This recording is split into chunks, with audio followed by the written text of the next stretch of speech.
जीवन में जब परेशानियां हों, कार्यों में रुकावटें हों, सही से सफलता नहीं मिल रही हों, परेशानियां आ रही हों, इस समय पर दो चीज़ें सबसे ज़्यादा काम कर जाती हैं। एक तो कृपा, दूसरा आशीर्वाद। यानी आशीर्वाद मतलब बड़ों के कोई आशीर्वाद किसी तरीके से मिले, हम उनकी सेवा करें या कुछ हेल्प करें किसी की, तो किस प्रकार से कब किसका आशीर्वाद काम आ जाए। और कृपा का मतलब कुछ हम अच्छे कार्य करते रहें, कुछ देव दर्शन वगैरह या भगवान की पूजा अर्चना कुछ ऐसा करते रहें, तो भगवान की कृपा कब प्राप्त हो जाए, किस रूप में प्राप्त हो जाए, तो उनसे हमारी काफ़ी जो परेशानियां होती हैं वो कम हो जाती हैं। तो नमस्कार, राधे राधे। चलिए देखते हैं आज धनु राशि कैसी रहने वाली है 2025 अप्रैल में। अप्रैल के महीने में 2025 में कैसी रहने वाली है। स्वास्थ्य से प्रारंभ करते हैं। तो अब मैं आपको ये चंद्र राशि यानी जन्म राशि पर आधारित ये फलादेश बता रहा हूँ। तो ये कार्यक्रम आपके लिए बहुत महत्वपूर्ण है, आप ध्यान से देखिएगा, पूरी वीडियो को आप देखिए जिससे आपको उसको सही से समझ आ सके। कोई अगर प्रॉब्लम भी है तो मैं उनके आपको उपाय भी बताऊंगा, आप ऐसा क्या कर सकते हैं। तो सबसे पहली बात तो यह है कि 29 मार्च से ही शनि चेंज हुए हैं, तो आपकी 7.5 वो ढैया शुरू हो चुकी है। यहाँ पे शनि की आपकी ढैया शुरू हो चुकी है 29 मार्च से। तो यहाँ पे जो गोचर है वो ये है कि आपके चतुर्थ भाव में सूर्य, बुध, शुक्र, शनि और राहु का गोचर चलेगा। केंद्र में ही चतुर्थ भाव में 4-5 ग्रहों का आपका गोचर चलने वाला है। साथ ही साथ आपके यहाँ पर देखा जाए तो देवगुरु बृहस्पति हैं, वो 6th हाउस में यानी 6ठे स्थान में, और मंगल आपके अष्टम भाव में 8वें स्थान में, और केतु आपके 10th हाउस में 10वें स्थान में है। इसका गोचर आपकी राशि पर ये रहने वाला है। कि स्वास्थ्य का देखा जाए तो आपके जो राशि के स्वामी हैं वो 6ठे भाव में बैठे हुए हैं। तो यहाँ पे उतना अच्छा तो नहीं कह सकते कि वो उतना अच्छा फल देंगे। भाई 6-8 बारह में तो कोई भी ग्रह हो वो उतना अच्छा फल नहीं दे पाते हैं जितना वो वैसे देते हैं, केंद्र में हो या लग्न वगैरह में हो। तो यहाँ पे उतना अच्छा नहीं कह सकते। बाकी ग्रहों की भी स्थिति को देखते हुए अगर देखा जाता है, मंगल जैसे अष्टम भाव में है, तो ये सब देखते हुए आपके स्वास्थ्य का अगर देखा जाए, जैसे मंगल आपके 2 अप्रैल से आएंगे अष्टम हाउस में 8वें घर में, उससे पहले तो वो 7वें स्थान में ही थे। तो यहाँ पे जब मंगल 2 अप्रैल से आपके आएंगे तो वो नीच की स्थिति में भी हो जाएंगे, लेकिन मित्र के घर में होंगे तो उतना नीचता भी हो जाता है। और साथ साथ 2 ही आपके यहाँ पे गोचर चेंज होने वाले हैं। एक सूर्य का चेंज होने वाला है, आपका मेष राशि में जाने वाले हैं 13 अप्रैल से, तो वो उच्च की स्थिति में हो जाएंगे। और एक यही मंगल 2 अप्रैल से आपको चेंज हो रहा है। तो यहाँ पे जब सूर्य आपके यहाँ से निकल के मतलब आपके चतुर्थ भाव से 5वें स्थान में आएंगे, तो यहाँ पे कुछ प्रभाव अलग देंगे। तो फिलहाल कुल मिला के ये देखा जाए कि स्वास्थ्य है, तो स्वास्थ्य का भाई थोड़ा सा तो आपको इस समय पर ध्यान देना होगा। एक तो ब्लड से संबंधित आपको प्रॉब्लमें रह सकती हैं, जैसे एलर्जी हो गई या बीपी आदि की प्रॉब्लमें हो गई, या मतलब ब्लड से संबंधित जो डायबिटीज़ वगैरह है, ये सब अगर पहले से हैं तो बढ़ सकती हैं, और नहीं तो ये थोड़ी बहुत समस्याएं ऐसी रह भी सकती होती हैं। एलर्जी से संबंधित हैं या अंदर से संबंधित, नसों से संबंधित आपको प्रॉब्लमें इस समय पे थोड़ी देखने में मिलेंगी। और यहाँ पे दूसरा देखा जाए जैसे इम्यूनिटी डाउन वगैरह होना, ऐसी छोटी मोटी समस्याएं मतलब रह सकती होती हैं। अगर आप यात्राओं में कहीं जाते हैं तो आप विशेष करके खाने का ध्यान रखें और अपनी इम्यूनिटी का भी ध्यान रखें यहाँ पे।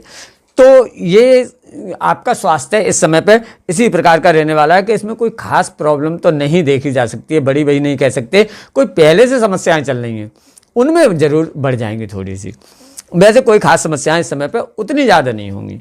और इसके साथ साथ देखते हैं कि इस समय पर सबसे बढ़िया चीज़ ये है कि आपको अगर आपने किसी भूमि या मकान में कोई इन्वेस्ट किया है तो वो बहुत अच्छा लाभ देने वाला होगा। यहाँ पे भूमि में या ज़मीन में, मकान में आपने किसी में अगर पहले से लेके डाली होगी तो यहाँ पे बहुत अच्छे लाभ के संकेत मिलते हैं। और आप इस समय पे अगर भूमि मकान का भी आपका योग बनेगा, चाहे आप भूमि लें या मकान में कुछ काम करवाएं, मकान लें, इन चीज़ों का भी बनता है। और भौतिक वस्तुओं की भी यहाँ पे पूर्ति होने वाली होगी, भौतिक वस्तुएं भी आपको यहाँ पे मिलेंगी। वाहन आदि जैसे जो भी शौक मौज की जो चीज़ें होती हैं वो यहाँ पर प्रदान बिल्कुल होने की संभावनाएँ बनती हैं। साथ साथ अगर देखा जाए 5वां स्थान कैसा रहने वाला है, शिक्षा, प्यार और संतान पक्ष। तो यहाँ पे शिक्षा से प्रारंभ करते हैं। तो शिक्षा आपकी इस समय पर देखा जाए तो शिक्षा में थोड़े से उतार चढ़ाव रह सकते होते हैं। कई स्थितियाँ तो सही हैं, लेकिन क्या होगा, मन नहीं लगना या गलत संगति में जाना या यारी दोस्ती में ज़्यादा पड़ जाना, इस प्रकार से क्या होगा कि हमारा थोड़ा सा शिक्षा जो होगी वो डिस्टर्ब रहने के चांस बनते हैं।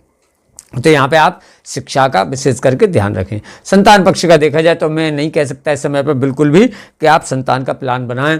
भाई गर्भ गड़बड़ हो सकते हैं या फिर इस समय पे क्या होगा कि संतान पैदा होने के बाद, जन्म लेने के बाद उसको छोटी मोटी समस्याएं ब्लड से संबंधित या अंदर से संबंधित रह सकती होती हैं।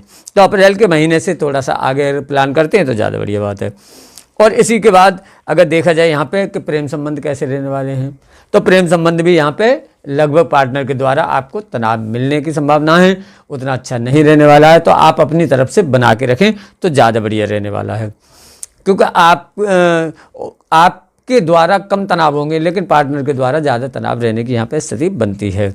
इसी के साथ साथ अगर देखा जाए तो आपका शत्रुओं की पोजीशन देखी जाए तो शत्रु इस समय पे लगभग आपके सही रहने वाले होंगे, कोई खास प्रॉब्लम नहीं देने वाले होंगे। फिर भी वाद विवाद से आप बचे रहें तो ज़्यादा बढ़िया है। यहाँ पे अगर आप कर्जा लेना चाहते होंगे तो कर्जा आपको मिल जाएगा, बिल्कुल कोई समस्या नहीं होगी। और कर्जा अगर आप पे होगा तो वो भी इस समय पर निकलने की संभावना रहेगी, लेकिन आप कर्जा किसी को देना नहीं इस समय पर, नहीं तो आपको मिलने में समस्याएं आ सकती हैं। यहीं पर शत्रुओं की पोजीशन है तो कोई प्रॉब्लम वाली बात है ही नहीं। साथ साथ देखा जाए तो यहाँ पे कि आपके सप्तम स्थान की स्थिति क्या रहने वाली है पति पत्नी की, तो भाई पति पत्नी की भी स्थिति इस समय पर बहुत अच्छी रहने वाली होगी, कोई खास प्रॉब्लम नहीं रहने वाली होगी। जो सप्तम स्थान के स्वामी हैं वो आपके केंद्र में ही चतुर्थ भाव में बैठे हुए हैं, तो यहाँ पे कोई खास प्रॉब्लम नहीं है, लगभग सही रहने वाला होगा। और जो विवाह के योग्य हैं उनके विवाह के भी इस समय पे समय सही है, विवाह हो सकता है। बिल्कुल आप इस समय पे तैयारी कीजिएगा विवाह हैं समय पे। साथ साथ देखा जाए कि भाग्य कैसा साथ देने वाला है, तो भाग्य भी इस समय पे लगभग सही साथ देने वाला होगा।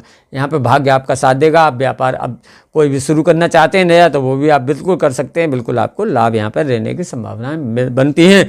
साथ साथ नौकरी का देखा जाए तो नौकरी लगभग सही रहने वाली है। यहाँ पे जब सूर्य 13 अप्रैल से आपके चेंज हो जाएंगे उसके बाद और अच्छा हो जाएगा, प्रमोशन के योग भी बन सकते होते हैं और आपको उसमें ट्रांसफ़र के भी बन सकते होते हैं, इधर उधर जाना आना भी हो सकता होता है यहाँ पे। इसी के साथ साथ अगर देखा जाए तो आपका जैसे व्यापार अगर देखा जाए तो व्यापार भी बहुत अच्छा रहने वाला होगा। यहाँ पे जो व्यापार होंगे, जैसे कुछ चीज़ बनाते हैं या लोहे से संबंधित काम हैं जिनकी, वो भी बहुत अच्छे रहने वाले होंगे यहाँ पे।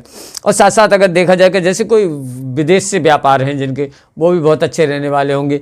और विदेशी व्यापार, विदेश को जाना चाहते हैं उनके लिए भी काफ़ी अच्छे लाभ रहने वाले होंगे यहाँ पे, लेकिन थोड़ा विलम्ब रह सकता होता है यहाँ पे।